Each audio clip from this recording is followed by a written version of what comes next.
Legends of Khampiohn, the Genesis era. A non-profit D&D fan-based audio drama. Written by Brad J. Taylor and D.T. Prater. Inspired by the unpublished works of Ruechelle Hill.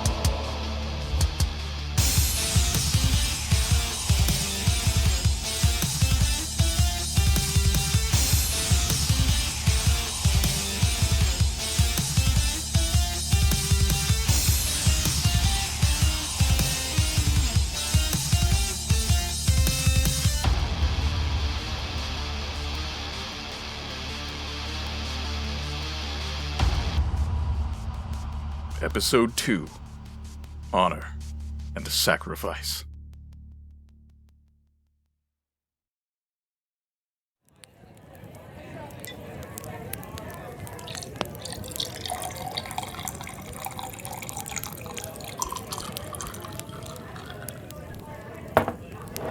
How's the exhibition going? It is almost ready. All we need now is our host here to be ready to impart the tale. He's to succeed you, then? You got some boots to fill, young'un. This one's tales are quite the spectacle. I imagine the new emperor will be present at the unveiling. But of course, it wouldn't be a royal event if they were not there to see it. The emperor is going to be there? I don't know if I'm ready for that. You already showed promise at the last event we held in Pendraig. You'll be fine. Only because I'd followed the exploits of the Jade Champion since I was a child. I knew enough details then. This will be no different. Granted, it may be a larger stage. But when I'm finished with this story, you'll have all the knowledge you need. I'll leave you to it. If you need a refill, just give me or young Beth a shout.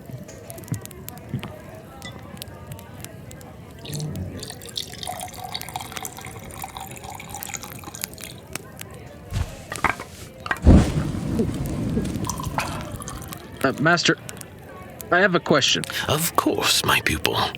Ask away. You say that when the renegades were scattered, Infernos was stranded on an island in the middle of the ocean.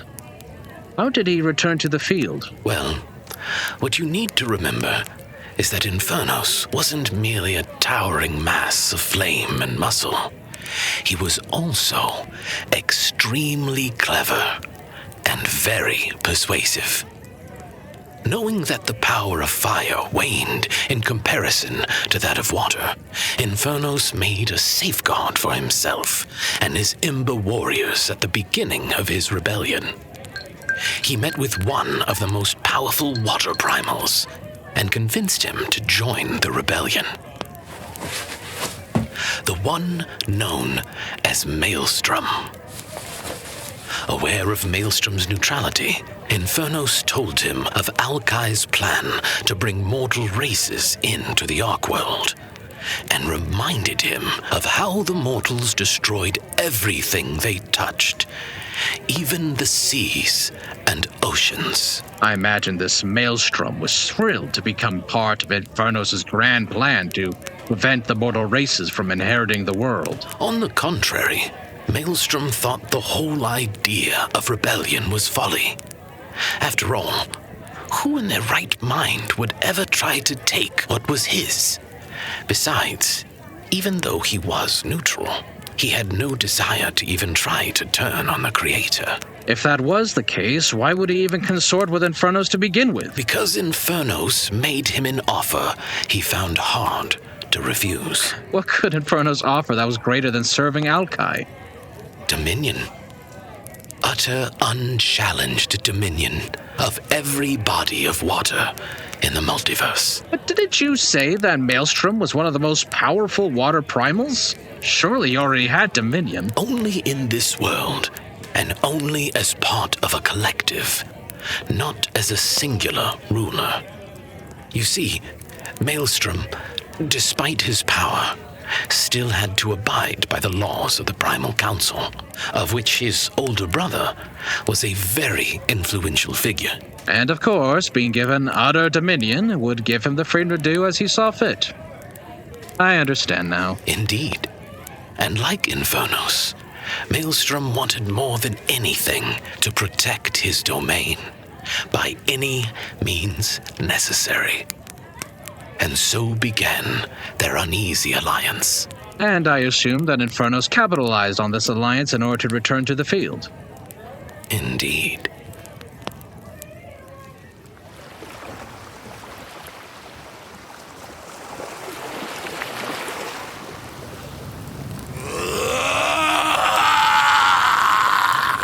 Maelstrom!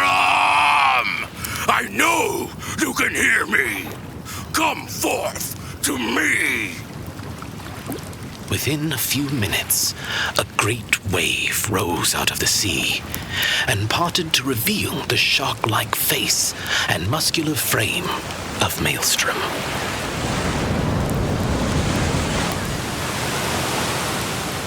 Who dares to call me in such a... Oh. It's you. What is it you want this time? Haven't you done enough already? Do you forget who you speak to? All I see right now is a powerless schmuck trapped on a tiny spit of sand in the middle of my domain. I could easily drown you in your current state. So let's remember where you are. You want to talk about being powerless? Remember who put you on that pedestal? You seem so eager to bandy about, lest we forget that you owe me for that unfortunate series of events that led to your brother's demise. What do you want, fool? I need to get back to our vanguard and complete my glorious purpose. First of all, your vanguard, not mine. I only joined your ridiculous rebellion to protect what should have been mine in the beginning. Secondly, why should I care what happens to you? Without me, your hopes for unchallenged dominion will be snuffed out. I am the only one who can help you keep your power. Also, he sent the Alvairn. And do you honestly think they aren't coming for you, too? After all, you killed your own brother and broke several tenets of Alkai to do it. You are a renegade, just like the rest of us. And I don't think the army of the Haven is going to just walk on by and let you get away with your crimes. Especially seeing as your beloved nephew is with them. Thonor is here? And who do you think he's got the biggest target on? Ugh, you told me he would never know. Yes. Well, he must have discovered it somehow. Now, back to the matter at hand. Fine. Knowing that he had little choice, Maelstrom parted the seas and revealed a passage for Infernos to travel so that he could once more gather his generals from across the world and marshal his army. Get lost. And don't ever call my name again.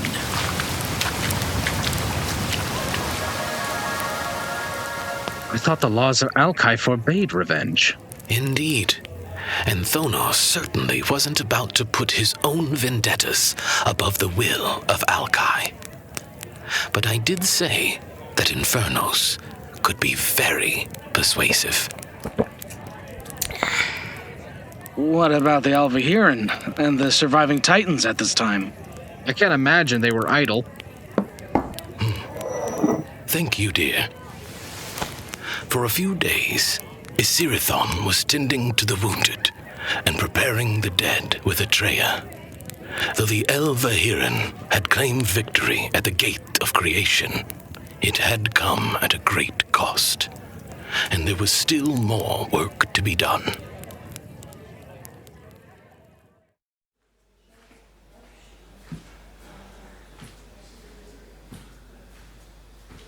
The The smoke was still lingering in the air, even though the fires had been snuffed out 2 days previously. Rubble was still being cleared away as Chronotress approached Isirithon, who was, needless to say, solemn and saddened. What is the situation, my friend? Of the 500 that stood here, maybe 50 survived. Their wounds have been treated, and they should be ready to move out to the northern outpost within a couple days. I assume Ahtreya is tending to the dead. What we could find of the dead after what that witch Fthora did. I assure you, my friend, our father will not allow these transgressions to go unanswered. I don't understand. We should have been here sooner. Why send us at the last moment when so many had perished? I don't mean to question our father's will, but why did so many have to die before we were sent? I've asked that same question. No one can truly know our father's mind. Not even me. I feel the loss too, but we cannot give on to despair, Isirithon. We must honor the Creator's purpose, whatever it may be. None of this needed to happen. What madness drove Infernos and the others to rebel? The Titans helped create the entire multiverse. I, for one, would have been proud of my achievements. I wish I could answer that question. Truly, I do. But the fact remains that they chose poorly, and that in turn has created this impossible situation. Isirithon stood in silence, her mind filled with sorrow and confusion. Whilst the other medics tended to the wounded, she turned her gaze to the desolate land around them and wiped away the tears from her eyes before turning back towards the injured.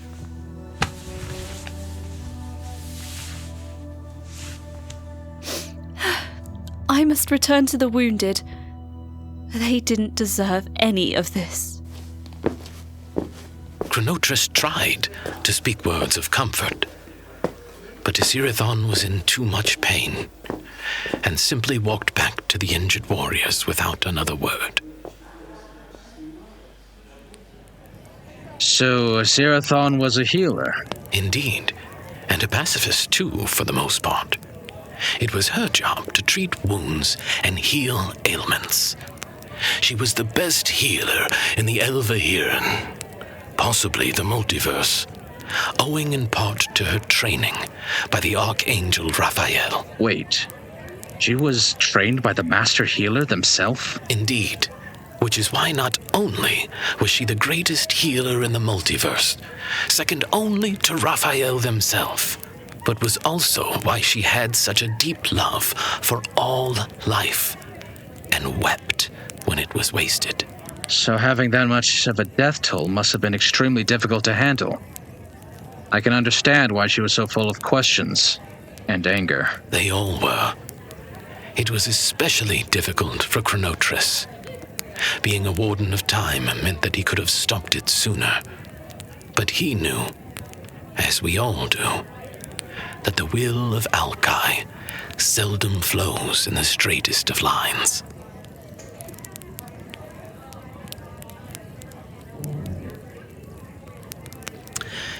Yes, even Chronotress felt the loss. A great heartache he could not rid himself of. He left Isirithon to her duties and went over to where Ahtreya was giving the last rites to the departed, now all amassed upon a makeshift pyre, ready for their return to the Creator's side.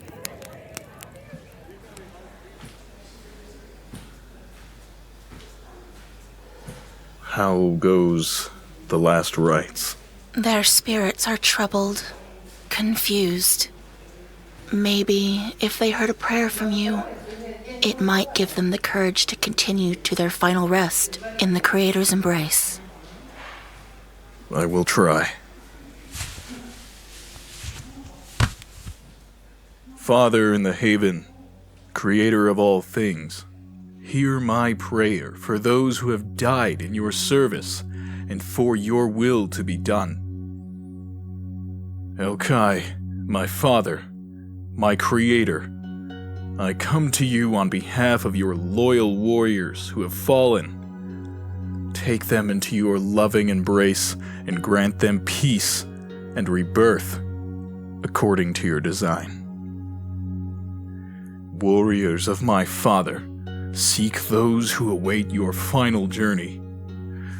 Take your rest. Reach for the wings of the great eagles and fly upon the winds of time and peace. You have created and served, all according to your Creator's will. Angels of the Haven, I call to you, you who are the hands of my Father.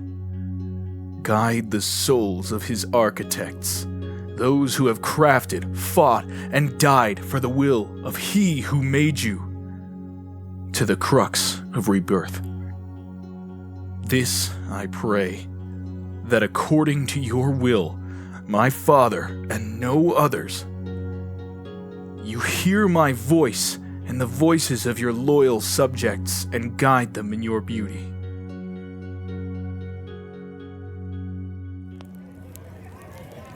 That's the most powerful prayer I have ever heard. Is that what our modern-day last rites are based on? Indeed. But of course the prayer had more power at this time, because the words were not inked, nor etched in the minds of creation, but came directly from Chronotress's heart. This is why the clerics are taught that the greatest of prayers should come from the heart and be sincere and earnest. So every written prayer we know were once earnest thoughts and words that came from the hearts of those who came before. I imagine it enabled their spirits to find the peace they deserved. It did. It did. And both Ahtreya and Chronotress felt the departure of their spirits, which, though it brought a degree of sorrow, also brought a great deal of relief. But of course, the task that the Alvairn were given remained, and they could not remain idle for long. The renegades were still a problem, of course. So the Alvairn were preparing to move to the north? Indeed. There was reported to be a large settlement of Loyalist Earth Titans in the northern plains, and the hope was to rally them before any of the renegades could recover. You say it as though things changed, Master. Well, you know the old saying about a plan being only as straight as the situation allows? Well, the Alvairn were about to receive information that would change the course of everything. Again, you have me on the edge of my seat, Master. At this time, while Chronotress and Ahtreya were tending to the dead, Ahnbiir and Thonor were strategizing for the move to the north with the Alvairn army and the Loyalist Titans who sought to join them.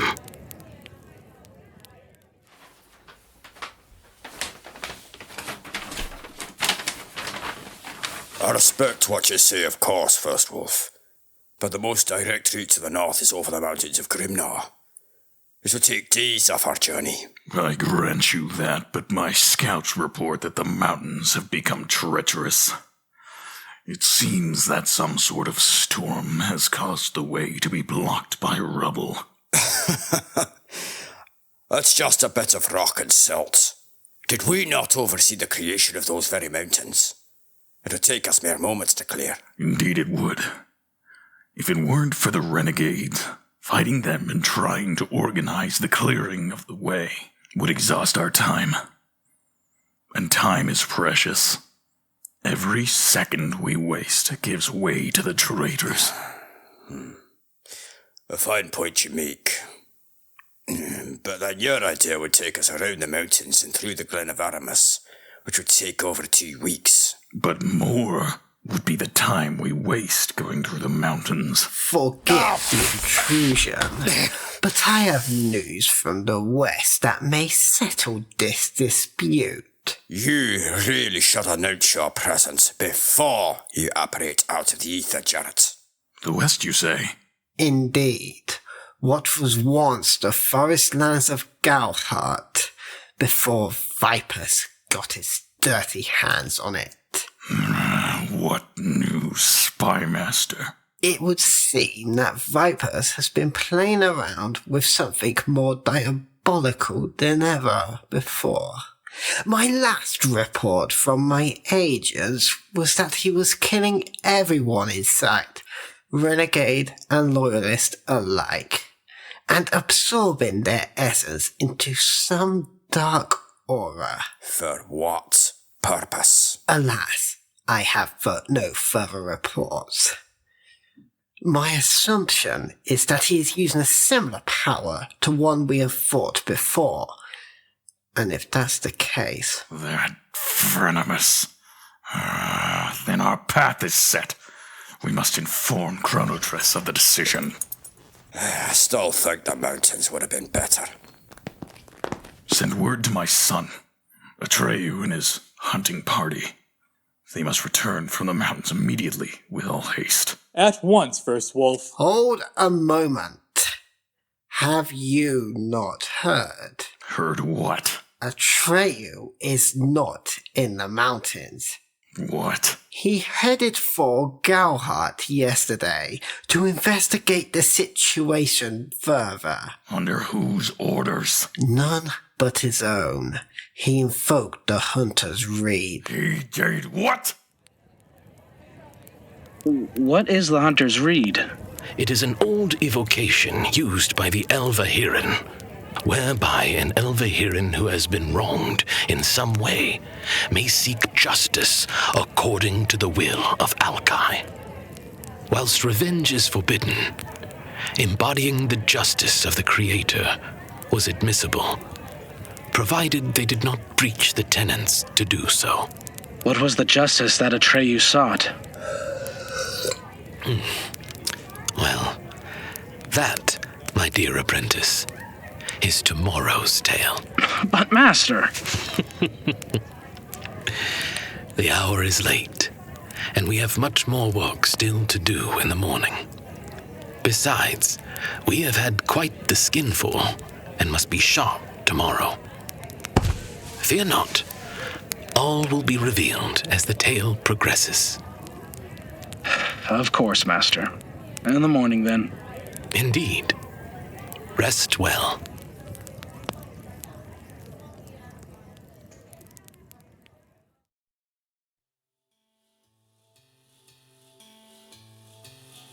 You have been listening to Legends of Khampiohn, the Genesis Era, a non-profit D&D fan-based audio drama, written by Brad J. Taylor and D.T. Prater, inspired by the unpublished works of Ruechelle Hill, produced by Bumblebear Creations, directed by the Khampiohn Audioverse, in association with Path of Dragons Radio, Casting Arrow Productions, and Dracon Rose Publications. Featuring Thomas AVINGER as the Old Archivist and Infernos, Chris HIGHWELL as Skritch, the Barkeeper, T.J. CROVO as Young Archivist, Raven Anderson as Maelstrom, Andrew LOVATO as Chronotress and Ahnbiir, SCAZZA SCARLETTI as Isirithon, Melissa KERSH as Ahtreya, Brad J. Taylor as Thonor, D.T. Prater as the Loyalist Soldier, ACTASH as Spymaster Jahrett, MAIA Michelle as Fthora, and Frederick Verhagen as Force. Enjoying the story so far? Why not leave us a rating on Spotify? Like and subscribe on YouTube, or even head over to Podchaser to leave a review. All links are in the description.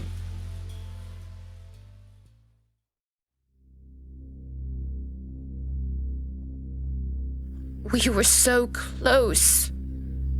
Why could they not just leave well enough alone? Can't they see we are only trying to save this world? I warned you this would happen. I warned you that turning on our creator was foolhardy, and you still followed that scoundrel's blind ambition. Don't you understand, Father? Infernos has opened our eyes. Why do you keep yours so firmly shut? You think my eyes are shut? No, my daughter. I see this plan for what it is. The tantrums of a petulant child who couldn't get his own way. How dare you insult my beloved? I say what is true. It is you who are insulting our creator with this foolish act.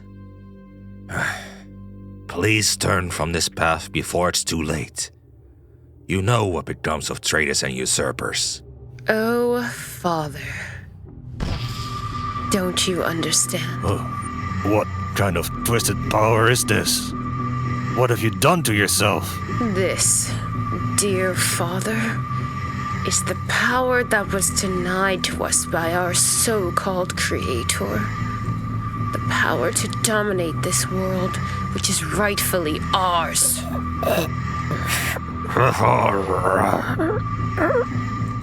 Why? Well, for two reasons. Firstly, because you spoke badly of my beloved. And secondly, I cannot allow the blindness of anyone to stand in the way of our victory. Not even yours. Don't worry, Father. I promise you, this world will be in safe hands once my Infernos achieves his goals.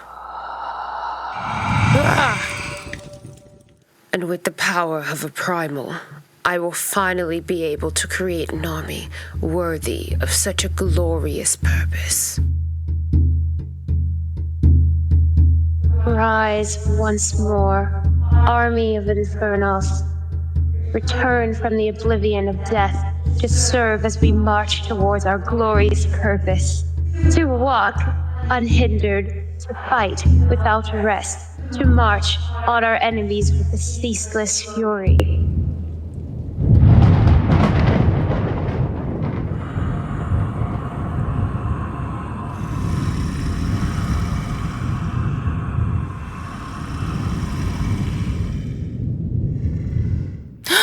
Ahtreya, what's wrong? Something is amiss. I just felt a shift in the atmosphere.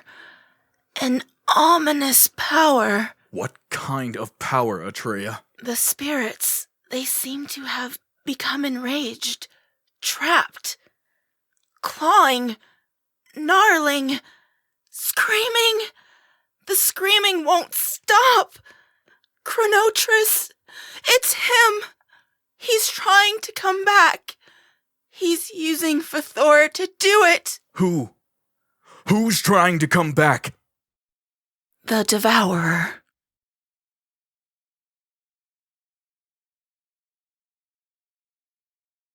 There's this girl.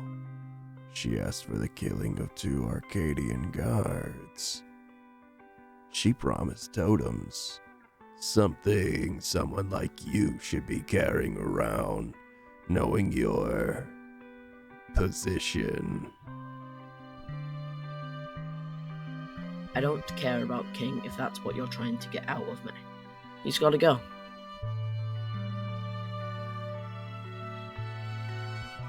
I would like to run the Plutonian assessment on a few workers and guards here. Of course, I grant you immediate access. I'm sure this knowledge has disturbed you. Do you trust him? When I was younger, You're just like the rest of those elitist asshole scientists. I needed to hide my face. Things got dangerous. People were after me. Janice. I lost someone. Someone very close to me. Please don't tell my If dad. you try to run, I have my crossbow loaded. They fucking died, and it's all my fault. All of it. This is all you are now. Can't you see that? A useless pawn someone's used to get at King. Just give up the idea, kid.